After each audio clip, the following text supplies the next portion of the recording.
আসসালামু আলাইকুম। আজ আমি আপনাদের দেখাবো টক ঝাল আমের আচার। এই আচারটা টক হয় আর সাথে একটু মরিচ দেওয়ার জন্য ঝাল হয়। এটাতে কোনো মিষ্টি দেওয়া নাই। এটা কিন্তু খেতে অত্যন্ত স্বাদ। তাই আমি প্রথমেই আমগুলোকে সুন্দর করে ধুয়ে শুকিয়ে নিয়েছি, মুছিয়ে নিয়েছি। তারপর এখন ছিলে নিচ্ছি। এখন এগুলো ছিলা হয়ে গেলে আমি এখন এগুলো কেটে নিব। এটা হচ্ছে যেরকম আমরা আলু ভাজি কাটি সিঙ্গাড়ার মতন, ওইরকম করে আমি কেটে নিব। আপনাদের দেখাই দিচ্ছি। দেখেন কতটা সুন্দর করে সব কেটে নিয়েছি।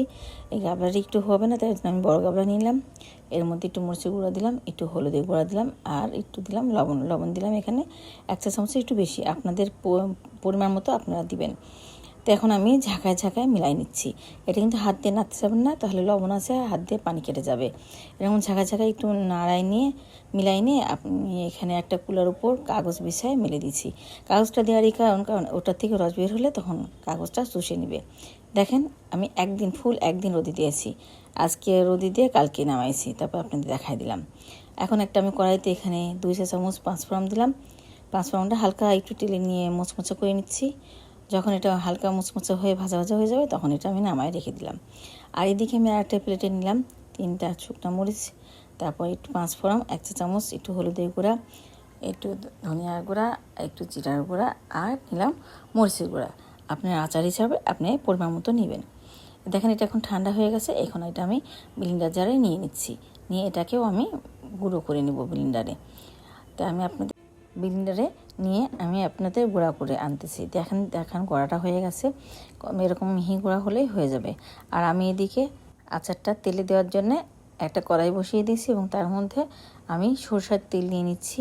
আপনার আম যতখানি সেই হিসাবে তেলটা নিতে হবে। তেলটার পরিমাণ কিন্তু একটু আমের থেকে বেশি হতে হবে, আম জমে থাকা লাগবে। যখন এরকম হিট হয়ে গেছে হাত দিয়ে দেখবেন, তখন এর মধ্যে প্রথমেই শুকনো মরিচটা দিতে হবে। এই শুকনো মরিচটা যখন আপনি তেলে দিবেন, একটা আলাদা ঘ্রাণ আসবে এবং স্বাদটা অনেক বাড়িয়ে দিবে। যখন ওটা হালকা ব্রাউন কালার হয়ে যাবে, তারপর এর মধ্যে সেই আস্ত পাঁচফোড়নটা আমি দিয়ে দিলাম।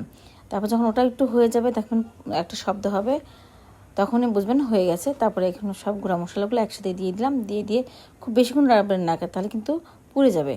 অল্প একটু পরে আমার আচারগুলো দিয়ে দিচ্ছি। দিয়ে দিলে আম কেটে রাখা আমগুলো দিয়ে দিলাম। দিয়ে এখানে আমি নেড়ে চেড়ে নিচ্ছি। একটু সুন্দর করে মিলাই নেবেন। এই আগুনে হিটটা আপনাদের ইচ্ছা মতো।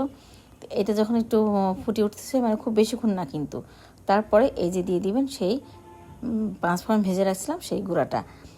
এই গুঁড়াটা দেওয়ার পরে কিছুক্ষণ একটু নেড়ে চেড়ে নেবেন। নিয়ে তারপর এর মধ্যে দিয়ে দিবেন আপনি ভাজা জিরা গুঁড়া। এই ভাজা জিরা গুঁড়াটা কিন্তু একটু দিতে হবে, তাহলে কিন্তু স্বাদটা আরও অনেক আসবে। পাঁচফোড়নের গুঁড়াটা আর এই ভাজা গুঁড়াটা নামানোর আগ মুহূর্তে দিয়ে দিবেন। দেখেন এটা আমি নেওয়ার পরে কিন্তু খুব বেশি নাড়ি নাই, এটা আমার হয়ে গেছে। দেখেন আচারটা কত সুন্দর হয়েছে। মানুষ বলে না আচার হয়েছে, নেড়ে আচার বানাইছে, তো সেরকমই হয়ে গেছে। এটা কিন্তু খুব বেশি নাড়া হয়নি, তারপর এরকম হয়ে গেছে। এই আমার আচারটা এখন আমার কমপ্লিট। আমি এখন পরিবেশন করতেছি। এই আচারটা কিন্তু আপনি খিচুড়ির সাথে, ডাল ভাতের সাথে, এগুলোর সঙ্গে সুন্দর করে খেতে পারেন। এগুলোর সঙ্গে আপনি মিলাই নিতে হবে। এটা ছোটো ছোটো ঝুড়ি তো আপনি সুন্দর করে মিলাই নিয়ে খাবেন এই তেল সহ এই আচারটা। দেখবেন আপনি যেখানে 1 থালা ভাত খাবেন, সেখানে আপনি তার থেকে আরও অনেক বেশি ভাত বাড়িয়ে নিতে হবে। এতটাই স্বাদ লাগে এই আচারটা। তো ভালো থাকবেন। আসসালামু আলাইকুম।